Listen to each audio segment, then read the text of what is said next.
Hello and welcome to Dicey Deep Dive, a This Could Get Dicey talk show where we take a break from our Dungeons and Dragons podcast and step into the world of talking about things. I'm Kenny Chilton, and tonight I'm not playing Emil, and I am joined by my co-host, I guess? Yes. Me. It's Becky. I'm Becky Schmader. I am usually the game master for This Could Get Dicey, but tonight we're just chit-chatting, just the two of us. Yeah, between the two of us, we have played a metric fuck ton of D&D. Yeah. And also between the two of us have DM'd an equal amount of D&D as we have played in. Yes. And so between the two of us, we can glean some form of wisdom, surely. And tonight, we're specifically talking about one thing, Becky. What is it? Villains! Yes, your favorite bad guys and gals and all that good stuff. And creating villains and what we like in a villain and what we're looking for in a villain. Becky, who's your favorite villain in all of media ever? Fictional, not real. Let's not get real tonight. I know I literally was like, we should start by talking about this. But then when you word it like, and all of everything ever created. Actually, I've been thinking about this for like 2 days now. I kind of think Captain Hook from Hook specifically, and maybe this is recency bias from that Hook cosplayer that we saw at Ren Fair recently. Yeah. Yeah. But I was like thinking about it. I'm like, Captain Hook in Hook specifically. In Peter Pan, it's like, yeah, it's a bad guy, sure, whatever. But in Hook, he's like, I'm turning your son against you because I hate you so much, Peter Pan. And we have the Boo Box. You remember that? No, not Have you at seen all. Hook? I've seen Hook. I don't know what that is. It's at the beginning. It's like the introduction to Captain Hook and like the ship. And one of like the crewmates messed up. I don't remember what he did. Oh, and they put okay. him inside the box with scorpions. Yes. Oh Yeah, my I know what god. you're talking about. That's not nice. That's very evil. That's funny because one of my favorite villains in all media ever that stuck with me as a kid was Mrs. Trunchbull from Matilda. And she has the Chokey, which is a box she puts kids inside of. Maybe the biggest villain of all is claustrophobia. There we go. That's what everyone's really afraid of. That's But Becky, I guess let's talk real quick just about like, okay, you're creating a villain for D&D. Could be one for this campaign. Could be another one. Is there like what's the first thing you are thinking of when you're trying to make a villain for us? I like to kind of think backwards almost from like what's the big epic moment I want with that villain? Like what's the final fight I want to have with them? What's the moment where they realize this is the big bad? What does that moment look like? And I kind of work backwards from there. Which like probably some pros and cons. I think pro is that like it's nice to build to this moment. Con, I think I'm like, y'all already know who this person is because I've been thinking about it for 6 months, and it's like y'all don't know who this person is at all. It's hard. Oh, I see. So like, you know more up. than we know. Exactly. So then it's Okay. like kind of hard to be like the build up. Sure. Or sometimes, but what about you? I love a villain that you don't know if they're a villain or not, like right away. I like for there to be some kind of like figuring out and some doubt. It's my favorite thing as a DM when the players are like, I don't know if I trust this person or not, or maybe I do trust this person. I didn't think I did at first. There's a campaign that I was playing with you and Alex for a little bit, and there's lots of characters in that campaign that I feel like, is this evil wizard? He's very clearly evil. He's done evil things, but also his intentions might be good, and maybe he can be helpful to us. Also, there's this person that was very helpful to us at the beginning, and now I'm not so sure. Are they very helpful? Right. Were they helping us for the wrong reasons? And I really I like when the players don't know who the villain is from the get-go. I like there to be some kind of build-up. So I think about when I'm creating a villain, like, what is their role in this world? This is for like a longer term villain. If I'm wanting to like throw a fun monster, I just try and think, where would this monster be and how can I get my players there? But for like a bigger villain, I like to like build up. I like for the characters to get a chance to like talk to them. Yeah. Without knowing, maybe. That's always nice. But yeah, I working backwards from kind of like the final fight or like the big kind of climax of the villain's story. I think that's helpful too when like creating then like a campaign, because then you can kind of like follow the thread backwards to be like, okay, well, how do we get to that spot? That's funny because I've been thinking, where is this going? Like when I'm thinking about like, when I was thinking about Conrad, for example, or the Collector rather, yeah. I was thinking like, is this like a bigger character in this story, or is this like a whimsical funhouse? And this is all going to come to a head at the end. And so I think I understand the way you think a little bit, having played with you for a bit now, because I was wondering like, oh, this guy's got a whole plan ahead of us, or we're going to see the end of him in a couple episodes. Right. One or the other. And he's dead. But the Collector's an interesting one because I think like that's also fun to connect villains along the way. Like you can have the one-off villains such as like I don't know, the lobster. We discussed that. The magnetic lobster, right, is technically a villain, and that he is trying to thwart your duties as adventurers. But you know, taking like the Collector, I'm like, okay, this is a really cool concept, and okay, this like final moment reveal in the top of his house, like after going through this like fun house, will be really great. But then it's kind of like thinking about the listeners and thinking about like you all as players, like I don't want that all to just be for like, cool, we did that, we got this book, and like, okay, now we're done with that. But kind of sprinkling things inside of the Collector's chateau to be like, you know, how does this connect to the larger picture, and like what kind of clues can be sprinkled in here before we even get to the bigger piece.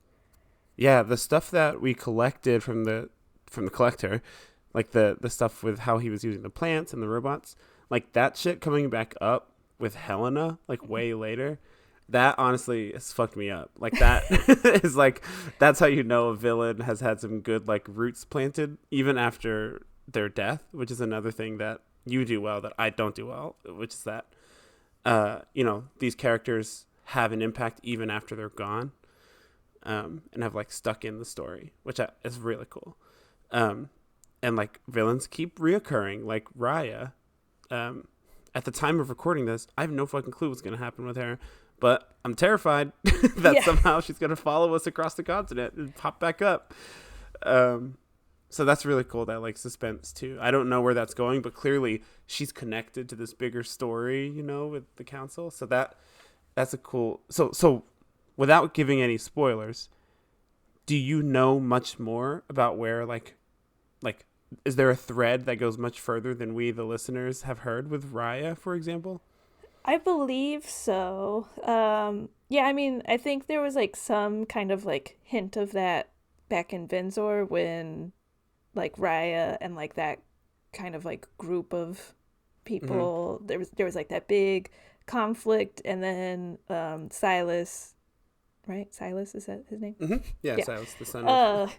pulled like Raya away kind of thing. Yeah. And so like I think that starts to kick off like a thread of like, well, what's going on there, and why are they interacting with each other, and like, you know, we didn't see Silas look at the book, so like is the guy who looked at the book, is he involved with Raya? And but you know, it sets off like all of that stuff. So there definitely is a thread that runs pretty deep with Raya, I think. And it's not, I will say, it's not 100% figured out. Like, I think that's something to always remember as game masters, is that, like, you don't have to have it all figured out.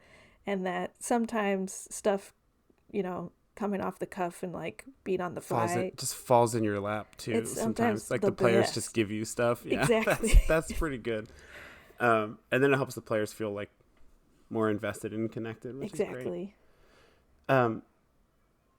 The idea of, let's say, you just brought up the lobster. When you have like a one-shot villain, or not a one-shot, I guess, but like a villain you know wasn't going to have a bigger place, are you finding these creatures like in a material, or are you making them up? Are you homebrewing monsters? Where are you coming up with your ideas for like these Gosh, crazy I monsters. one day I want to sit down and like really try homebrewing monsters, but I am not there yet. Most of the like honestly, most of the most interesting monsters you all have run across have been from Kobold Press's materials, like the Tome of Okay. Beasts or the Creature Codex.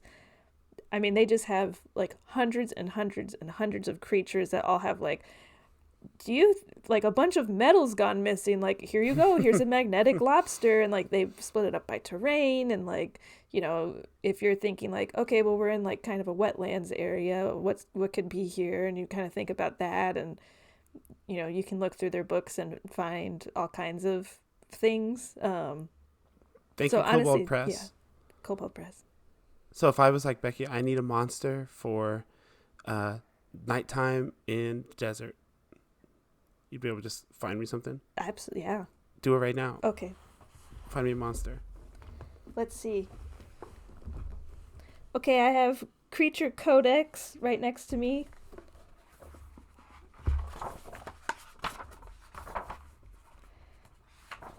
Okay, they have it by challenge rating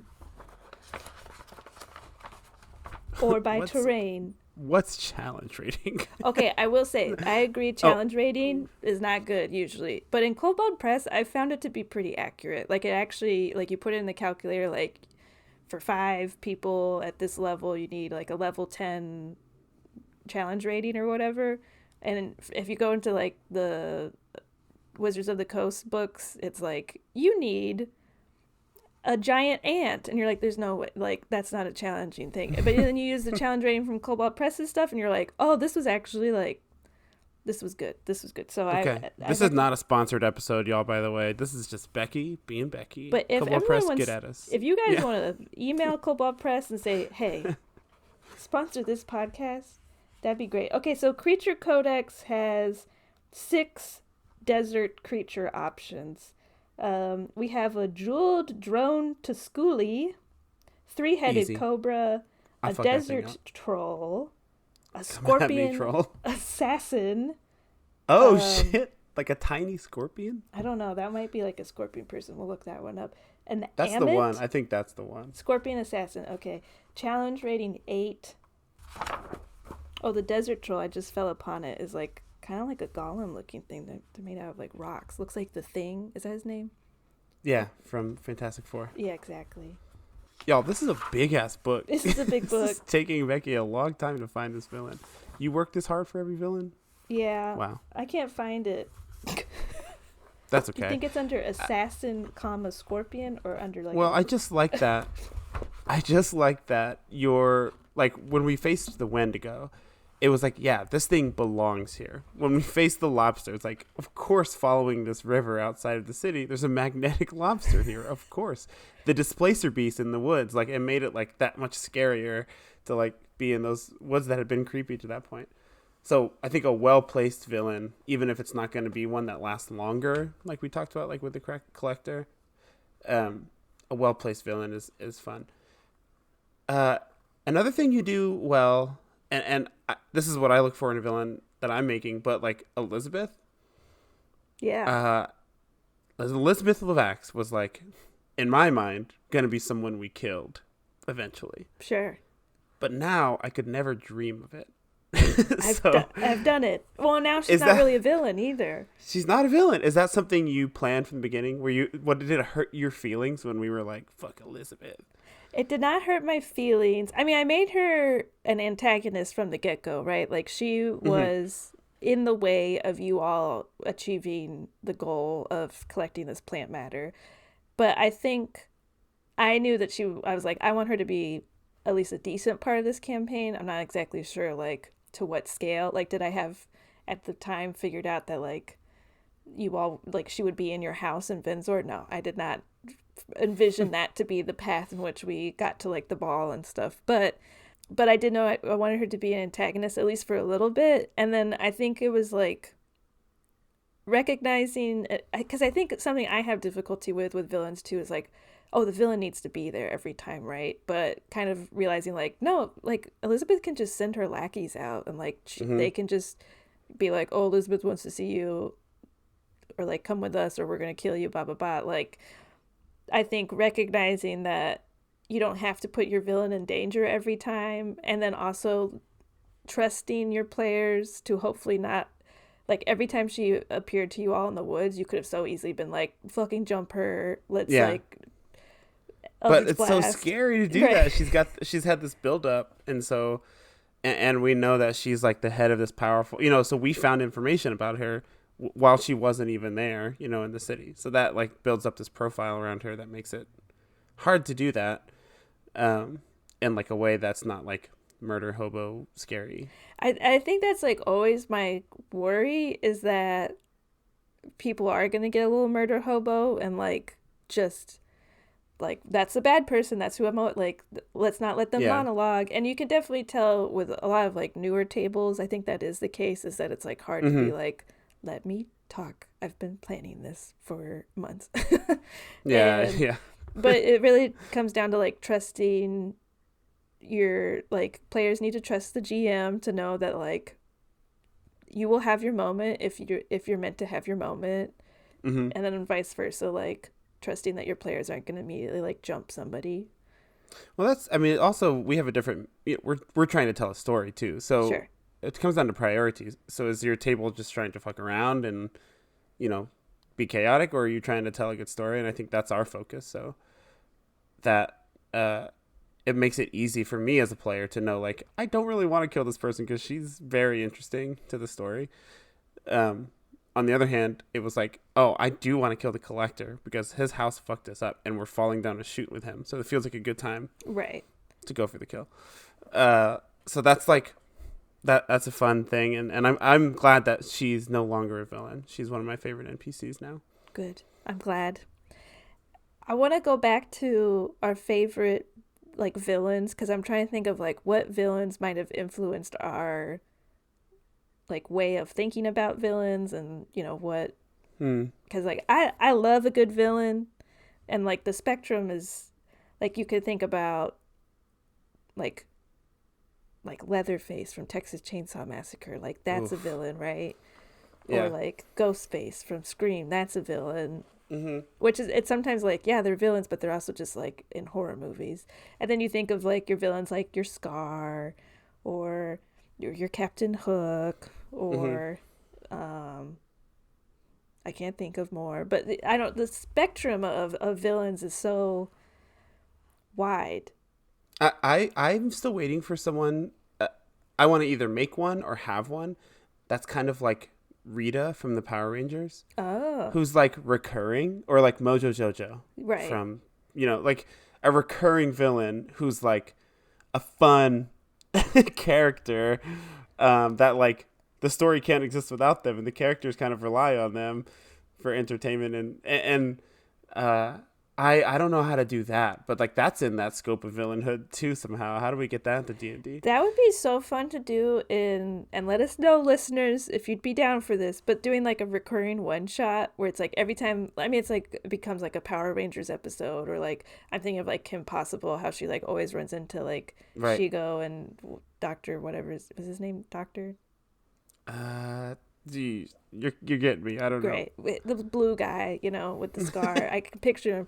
But anyways, like always running into those two, and then it's like, oh, episode's over. We didn't get them. So like doing like a one shot next time series like that, where it's like, we introduce a cool villain that, I mean, and that can happen to an extent within D&D. Like I think of like Raya, right, where she's popped up a few times now, but she's just scary. But she's scary. Yeah, it's different. She's not fun. She's not fun.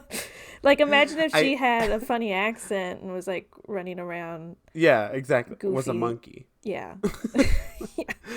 Like an evil mushroom guy who was, like, really upset that you guys visited the town. No, but when we see Raya, like, the couple sessions we've, like, fought Raya, I am sweating. Like, literally, my shirt is soaked after we finish that session. It's so funny because, like, I'm not intending to be like, fucking kill Emil in this episode, but, like, your character's the one that's getting, like, the most messed up by her, like, every time, I feel like. I do put myself in front of her, and I've cast Compel Duel on her, I think, that's maybe true. A couple times, because I have the most hit points in the group somehow, so I'm trying to shield a little bit. But she does terrify me, not just Emil the character, but terrifies me as a person. Well, yeah, and like I think it's a trope, right? The shape-shifting like assassin character. And it's like a good trope because it's like, yeah, that's really scary that this person could just be like anywhere. I mean, it kind of reminds me of like one of my favorite like horror movies or like suspense movies, thrillers is It Follows, Hmm. because it's like at any moment you could turn around and be like, "Oh, this thing finally caught up to me and it is Oh right god, behind me." Have you seen it's that? so true. I have not seen it. Oh, it's a good one, y'all. That's a good one. It's so true though. She could pop up at any time. She could be in the podcast She right could be now. Helena. You never know, you Oh know. god, don't say that. No. Um okay. Maybe this is a little off topic, but I think it's related. You haven't done this yet for us. I don't know. Have you done it maybe in a home campaign? I'm not sure. How do you know when it's time for like a villain to be able to kill a player character? I struggle with this one. It's hard to Like if the dice fall the wrong way or right. in the right way, however you want to think about it, and it's like, yeah, like if I had died on that rope outside the party in Venzor, would like, Ooh, do you just do that? it's hard because like I don't know. As a DM, it's like hard to be like, and this character that we all love, not just the player, is dead. Like, and we're killing them. But I have gotten close in another campaign of killing one of the player characters, like like in-game sibling, and like using Okay. that as like the character was unconscious, was like in death saving throws, and I was doing the move of like, okay, well, like these these villains like know how this works and is now going to stab them even though they're down, kind of thing. Mm-hmm. So they were down like to two failed death saves.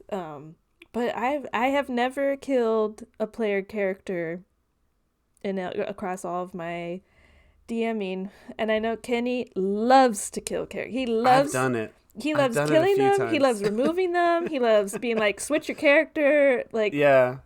There's something about like a sophomore character, like a player's second character yes, in a campaign that like I don't know if it's part of the mourning process or whatever, but they come in with these like super hot, crazy, like they come in super hot with these like big personalities or like very interesting personalities for these other characters that are different than their first. And it's just like a breath of fresh air. So I like that villains have the potential to do that to a campaign, like transform it by like addition by subtraction almost. sure. But here's the hard part: is like I don't want to do it at a time that doesn't feel right. Like I don't Yeah, want it to just be like a random encounter, and then a character's just gone from this fucking. Like if one of us had died in the lobster cave, that would not have been very not satisfying, great. Yeah. right? So that's difficult as a DM. I don't know how to That's like. one. We could have easily died in a couple of these encounters. Yeah, that's one that kind of comes up a lot. I think when people talk about like how to handle HP for like big monsters or big Hmm. encounters, and I'm a number fudger. Like you tell me that Absolutely, the wrong person's killing this thing, it's not dying, or like absolutely. I think it's also like it doesn't feel good when a monster dies after like everyone's gone twice, right? Or like the monster Hmm. hasn't even gotten a swing in. And so that's when it's like, well, we're lying now. And You so all like heard it here. Later on, when things are super tough, Becky's lying to all of I'm us. lying to everyone.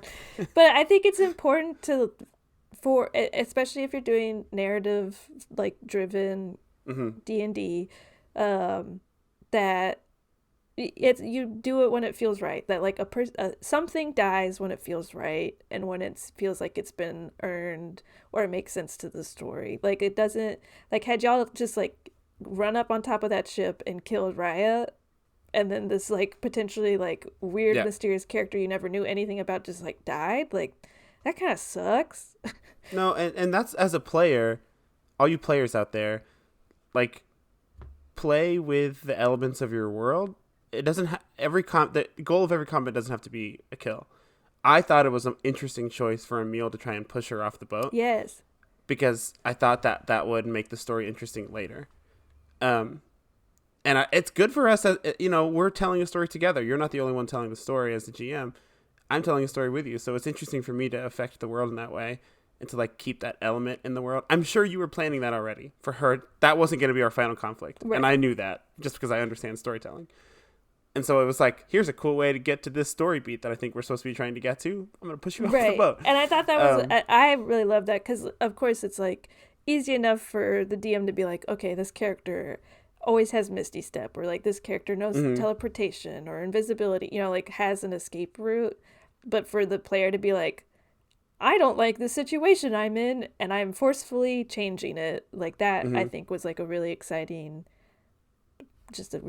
moment.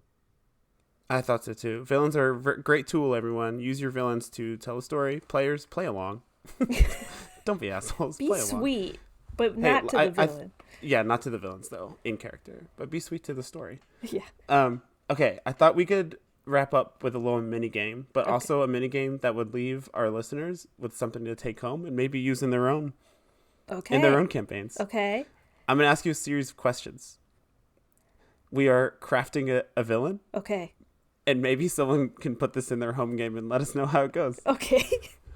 All right.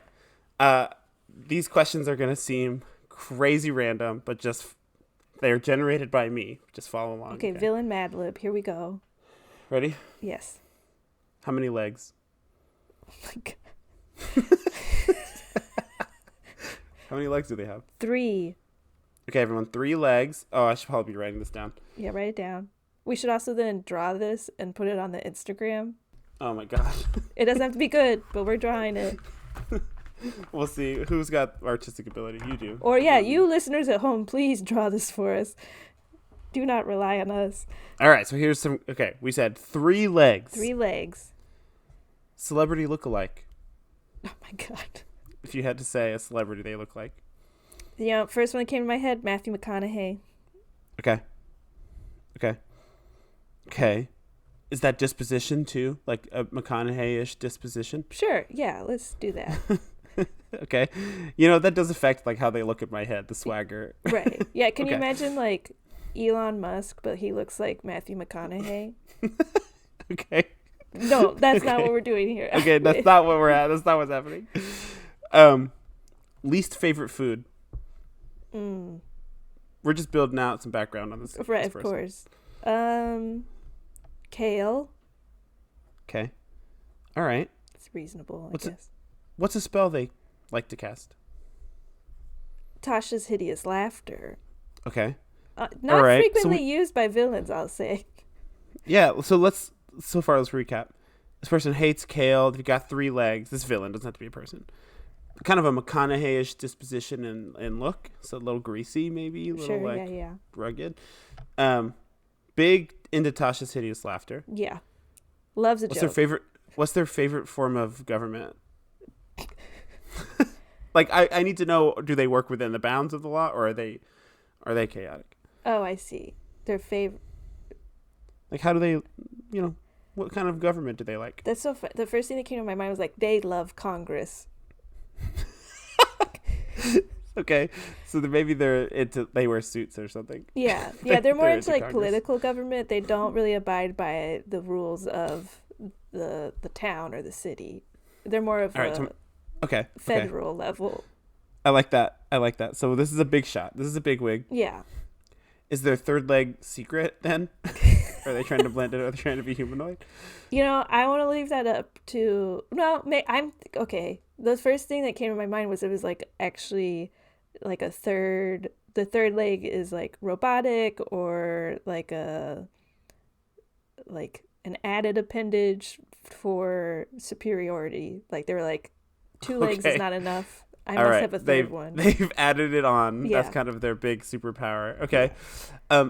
Have you ever had someone take a picture of you in your resting face mode, and you can like see how your face looks when you don't have it activated, I guess? Oh, sure, yeah. What's their resting face?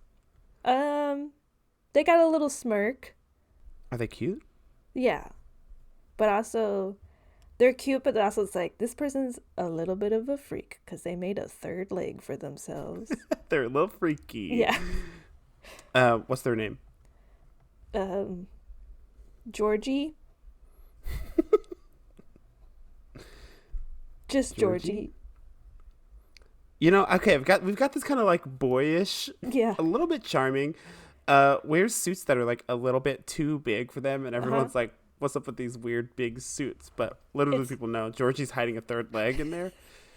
Not the gross kind of third leg, like a real third leg. Actually, the top of his suit's really fitted, and then the bottom are like giant, like bell bottoms to hide the third leg. Bell bottoms to hide the third leg. Oh, it's actually those. What are those pants that like sometimes you wear them and they look like skirts, and then you like, I forgot what they're called. If you like separate your legs, then you can tell that they're pant legs. Right, but otherwise, like, I like that. Like women in like the 20s wore them to wear to like ride bicycles and stuff. Mm-hmm. It's that's really good. Those kind of pants, so that way they can have their third leg really be hidden. He's always got this kind of little smirk on. He's hiding something. Yeah. But like as a bigwig, like wants to like make change from the inside, but is a villain. Likes to cast Tasha's hideous laughter. That's great. Yeah. Okay, y'all. Someone please take Georgie. Put him into your campaign somehow. Use him. Let us know how it goes. What we should add to him. Make some art for Georgie too. We'll give it a shot, but someone out there's got to be better at drawing this. Somebody please make Georgie and send it to us, okay? And tell us what you think about our villains in the comments, and do things like subscribe to our Patreon and all that good stuff. Yes. We loved having you here today to talk about villains with us. We did. I don't know what's going to happen in the campaign at the time that we're recording this, but damn it, if Raya kills me off, y'all, you please know that at the time of recording that hadn't happened yet, and Becky's probably planned it because we talked about her so much. Honestly, maybe so. All right, so I guess things could get dicey for me coming up soon. For a meal. Specifically me. She's out for me.